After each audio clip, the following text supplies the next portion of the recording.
Hey Cougars, in this video we're going to take a look at setting up our SCHS Steele Canyon Planner. You can also use some of these techniques and tips I'm going to show you in a different calendar planner. So here we go. Okay, so this is the Steele Canyon Planner.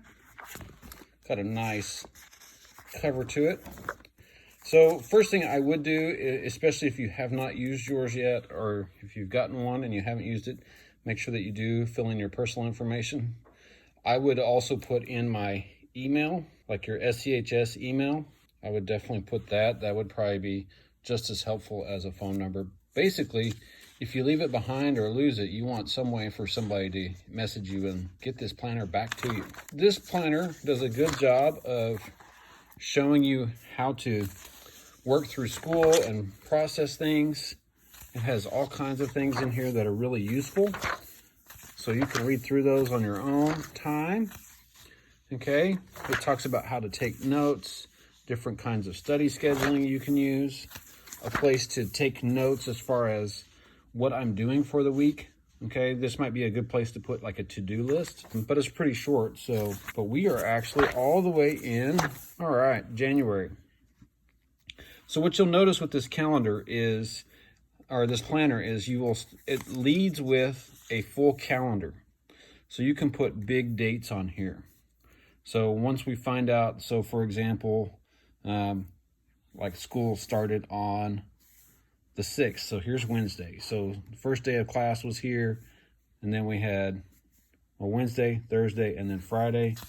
There's a little bit of bleed through there. Okay. And then you can start looking ahead. Now, what'll be really important is things like this day right here.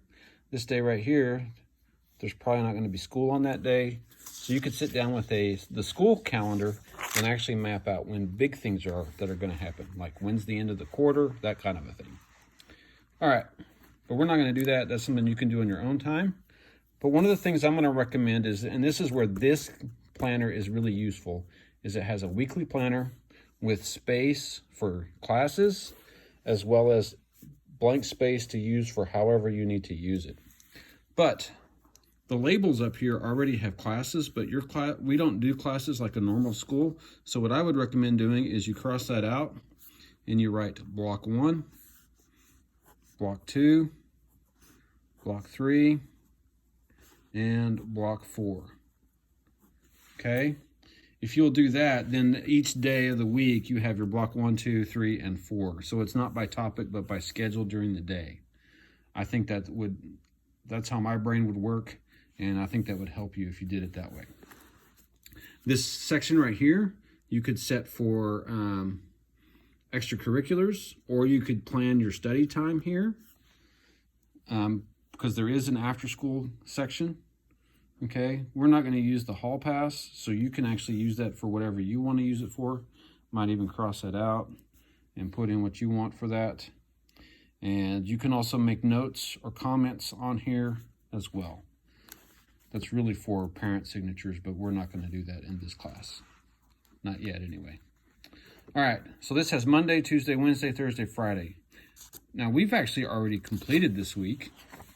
So we're going to actually turn the page and set up the next week.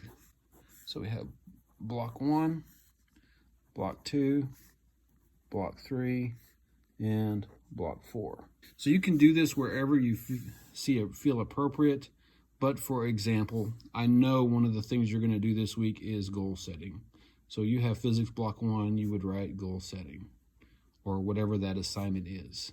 1 point or 0.1.2, I think it is. But whatever that is, you write it down. Don't just copy that. You're going to look at the weekly agenda in Canvas, and it's going to show you where to write. And so now you're going to fill out the rest of the week. So there are things that are assigned on Tuesday that aren't actually due until Wednesday, but they're assigned on Tuesday because that's when you're going to have time to work on it. So keep that in mind. All right. And so that's kind of where we're going to start for now. And then as we go, we're going to talk about how do you manage it when you you've finished a couple weeks. What happens when maybe you scheduled it, but it didn't work? All those kinds of things. Okay, so that should be a quick video on how to use this, and I hope that is helpful. Last comment, whatever planner you are using, especially if you're using one not like this, make it work for you. So like I crossed out things to make it work for me, make it work for you, all right? And if it doesn't work for you, find a different planner. All right, thanks for watching. That's all I've got. See you next time.